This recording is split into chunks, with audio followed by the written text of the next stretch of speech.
Hi,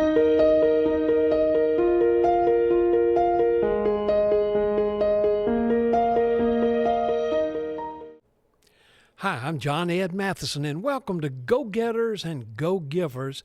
Today, I'm just privileged to have the prettiest guest I've ever had and one of the most intelligent, my wife, Lynn Mathison. Lynn, thank you so much for being a part of this Go-Getters and Go-Givers. Well, thank you for the opportunity, John Ed. It's just an amazing opportunity that we get to do ministry together and share. Right. And let me just say a couple of things. We've been married now for a long time. You said it was longer, 29 years. Long time. And when we married, I had 2 children. You had 2. They were good friends. And then we prayed up at the Billy Graham Cove when I was speaking there. That's right. That God would open the wombs of these girls who had been and had not had. And lo and behold, we got 10 grandchildren. And I had to ask them, please quit praying. We sure did. The prayers have been answered. And so we are here in Montgomery. You are an interior decorator. You had a business here in Montgomery, moved it to Auburn, and we'll talk about that and how it came to be. You're just an excellent, and you use your business as a platform to do ministry. So I want to just talk to people about you and what your philosophy, my philosophy, and how those blend together in terms of doing ministry. And I'm in the ministry, and you're in the ministry. And that's so good. So maybe just begin by telling me something about God's call and purpose that you've sensed in your life. Well, you answered God's call years ago with every ounce of strength you have. And I was in the church and had been with a successful business. And I remember you preaching a sermon one Sunday, and you asked if we were ready to accept the call for the purpose and the plan that God had for us. And the song was, "Here I Am, Send Me." And I remember very clearly saying, "Here I am, Lord, send me."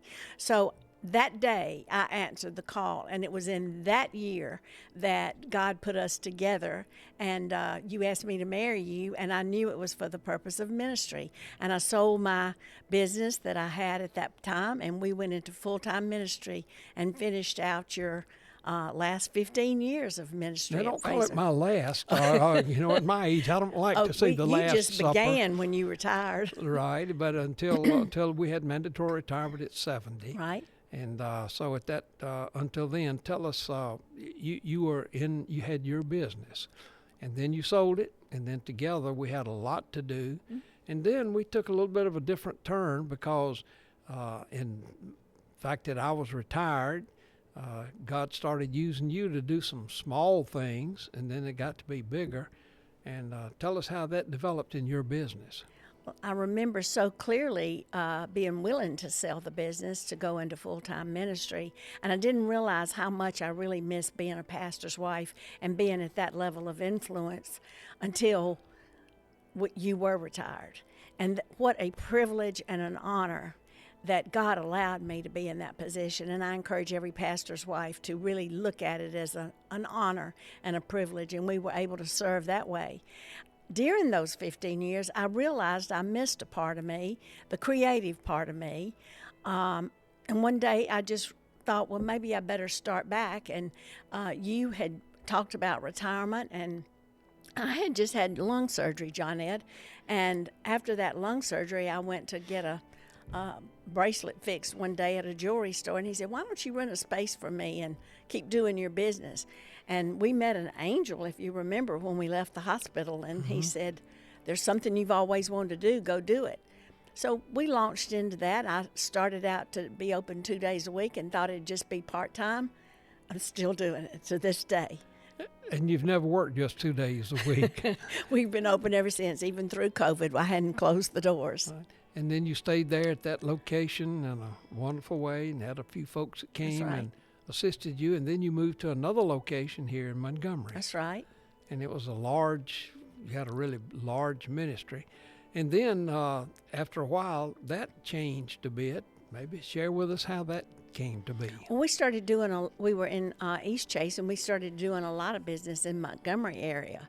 and we were doing there. And then in the Auburn area, we started a pretty good business there. So several years before my lease was up, the opportunity came to have a place in Auburn.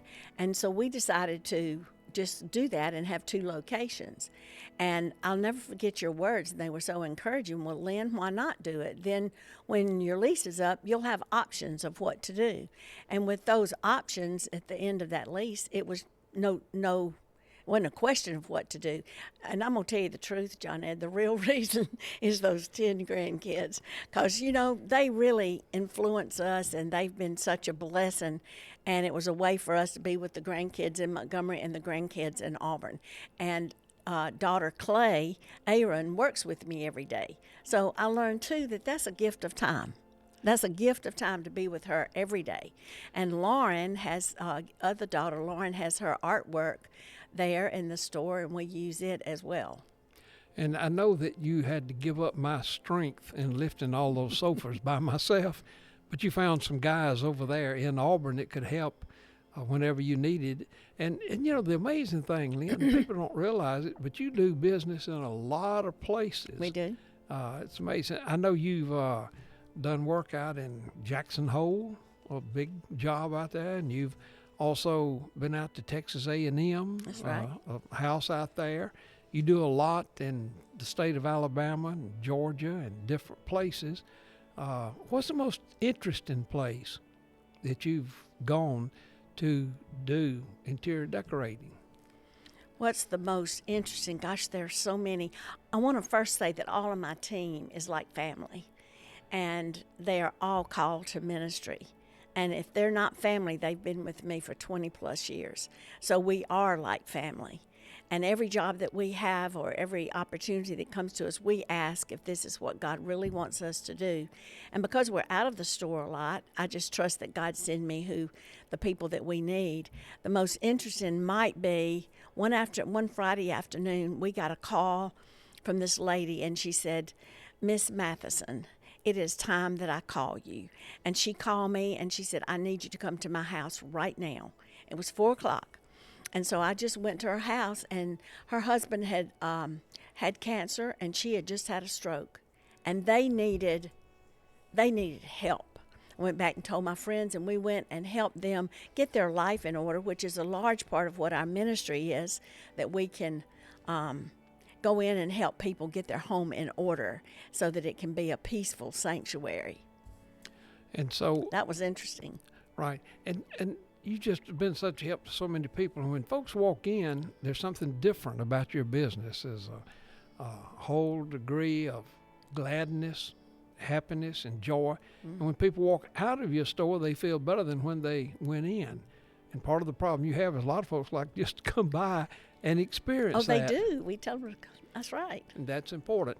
Now, you also have it's a business, but it's a ministry in which you can help people, deal with people on a ministerial level that you couldn't do otherwise. Tell us about that. A lot of people think that when you're retire from the ministry, actual ministry, like you were a pastor and all, that ministry stops. It doesn't. There's a marketplace ministry, and it's just a platform. I remember when we went to East Chase, everybody would stop by to see you. They just wanted to hear your voice again. But John Ed, your name, Mathison, when I married you, I didn't take it lightly. And I realized that the honor and the privilege to be a Mathison, and I respect that and the opportunity that God gives us with that. And I also recognize that the name, there are no guys in our family that are going to take that on, but our granddaughter, Healy, is in seminary right now. She graduated in marketing from Auburn, and she loves the broad country, so she loves to do that internationally. But she really wants to do seminary abroad, and she will be the one that would carry the Mathison name on. Right. And she is a remarkable person. She is. I tell you, one of the most great days of my life, we had 2 granddaughters, Catherine. That's right. And also Healy were there, and they kept saying, "Oh, we're going to a great church. Come see our church." And I said, "Well, I'm doing something every Sunday. I'm preaching somewhere." And they finally said, but come. I said, all right, first time I get a chance on a Sunday morning. They said, well, come on Sunday night.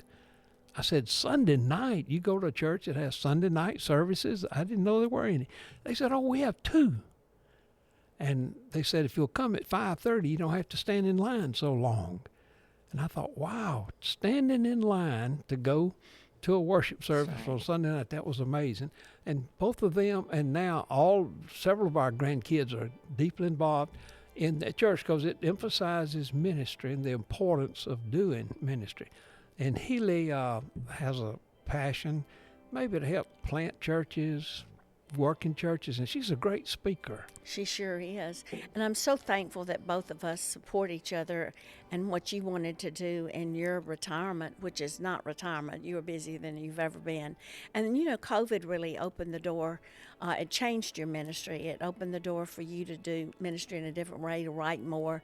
And then the social media platform, it was in 2006, 2008, when I started back working and things just really started. It was in the downtime.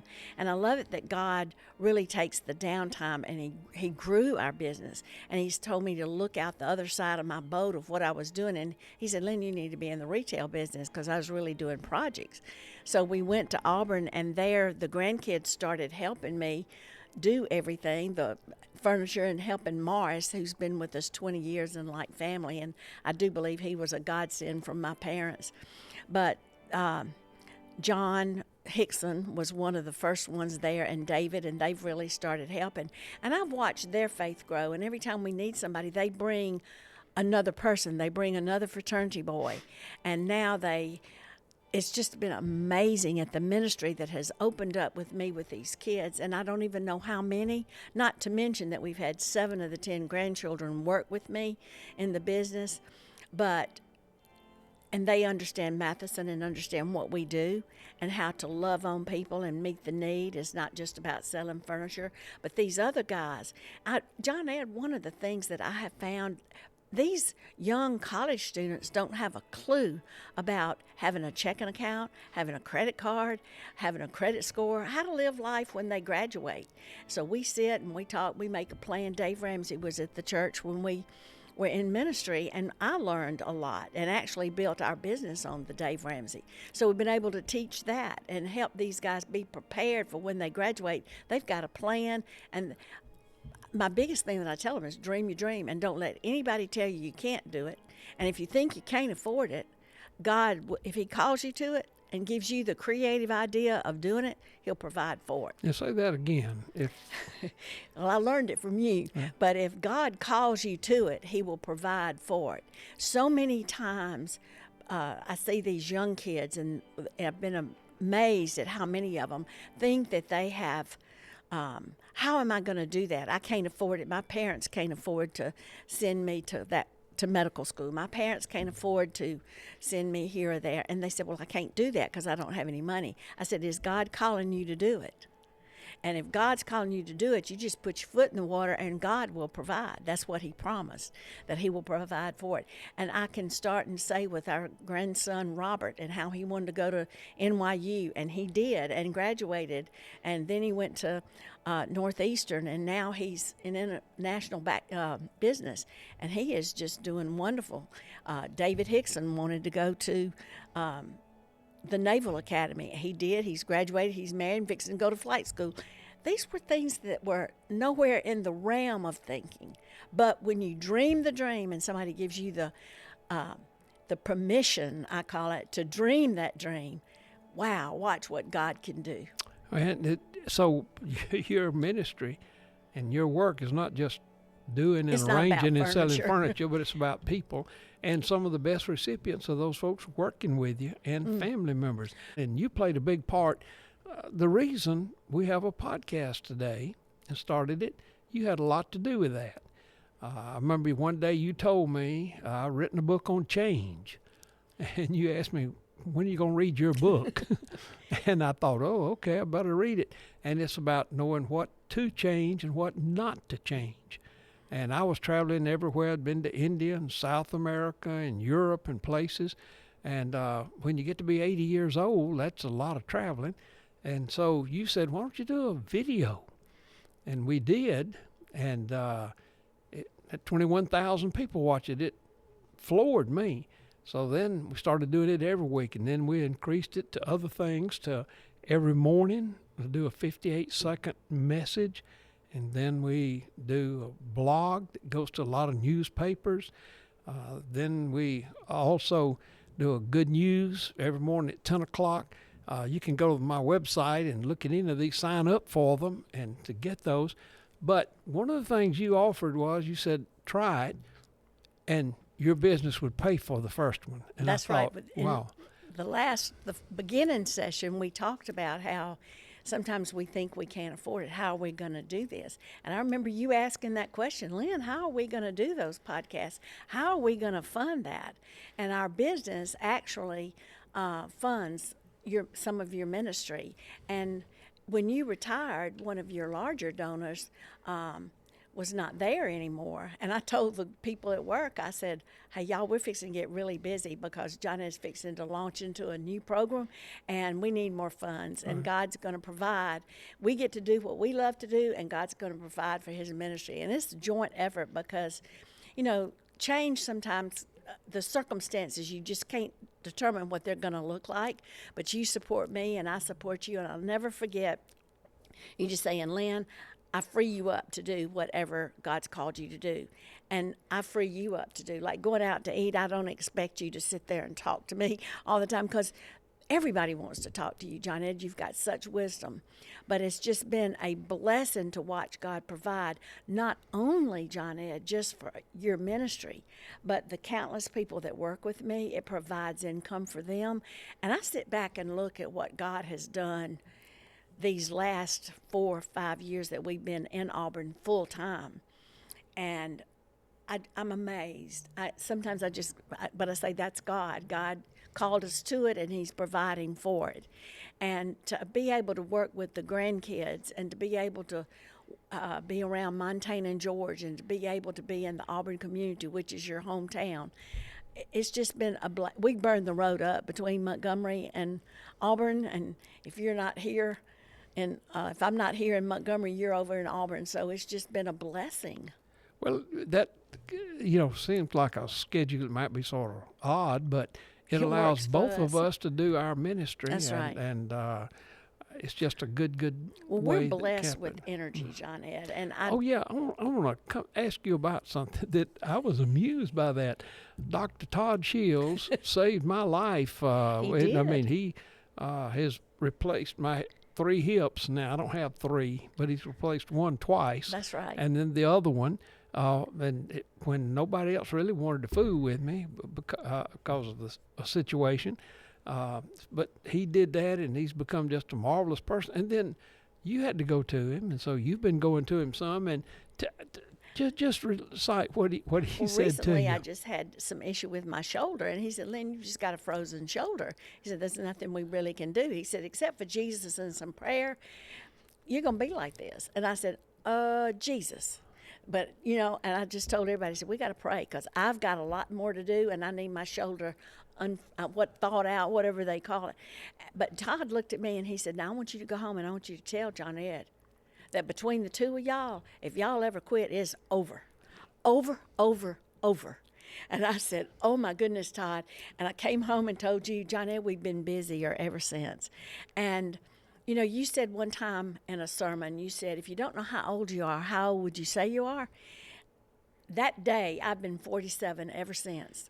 That's and right. I don't know any different. We have 47 on my birthday cake every year. The kids ask me, Nan, how old are you really? And I really sometimes have to stop and count. But the truth is, we're kind of in our 4th quarter, John Ed.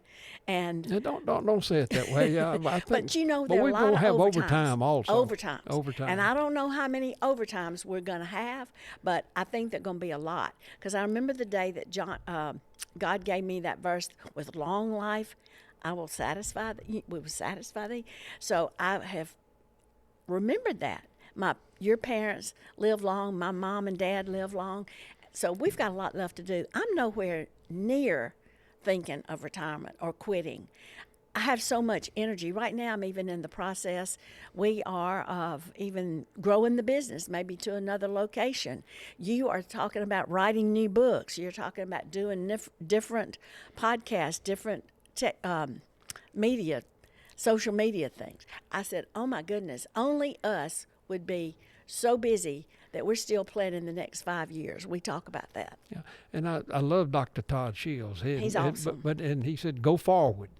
And, I don't think either one of us has a neutral or a reverse gear, but it's just need to go forward. And the word retirement, that's an interesting word. It's not in the Bible. And we have an American concept, myth, that you ought to get old enough to where you can quit working so you can do the things you want to do. And most people that retire hey, I miss work. And I always tell people, if you get into an age where you're going to, quote, retire, be sure you got something to go into. Now, with me, I had to retire at age 70.